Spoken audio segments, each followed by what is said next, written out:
మరి కాసేపట్లో హనుమకొండలో బీఆర్ఎస్ రైతు సంగ్రామ సదస్సు ప్రారంభం కానుంది. ఈ కార్యక్రమంలో కేటీఆర్ పాల్గొనబోతున్నారు. అయితే హనుమకొండ సిఎస్ఆర్ గార్డెన్ సర్కిల్లో ఈ సదస్సు జరగనుంది. ఉమ్మడి వరంగల్ జిల్లా నుంచి బీఆర్ఎస్ కార్యకర్తలు భారీగా తరలి రానున్నారు. గతంలో వరంగల్లో రైతు డిక్లరేషన్ ను కాంగ్రెస్ ప్రకటించింది. ఇచ్చిన హామీలను కాంగ్రెస్ ప్రభుత్వం నెరవేర్చలేదని బీఆర్ఎస్ విమర్శలు చేస్తుంది.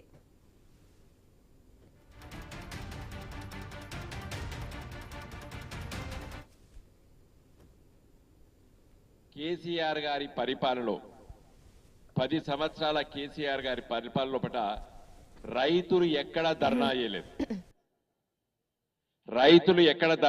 కేసీఆర్ గారి పరిపాలన రైతులు పండించినటువంటి ధాన్యానికి కొనుగోలు కేంద్రాల దగ్గర ఏ రైతు కూడా ఇబ్బంది పడలేదు.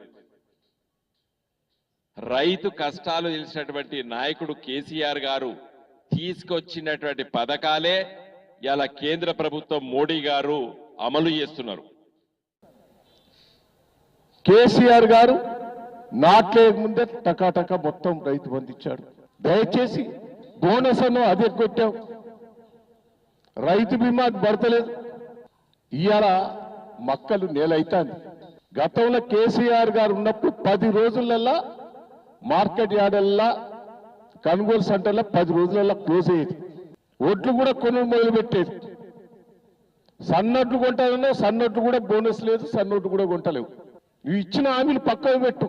గతంలో 10 రోజులల్లా కొనుగోలు సెంటర్లన్నీ క్లోజ్ అయ్యేది. నేను ఒకటే చెప్తున్నా, గన్నీ బ్యాగ్స్ ఎక్కడ లేవు, కాంటాలు ఎక్కడైతే లేవు, ట్రాన్స్పోర్ట్ లేదు, గోదాం లేవు.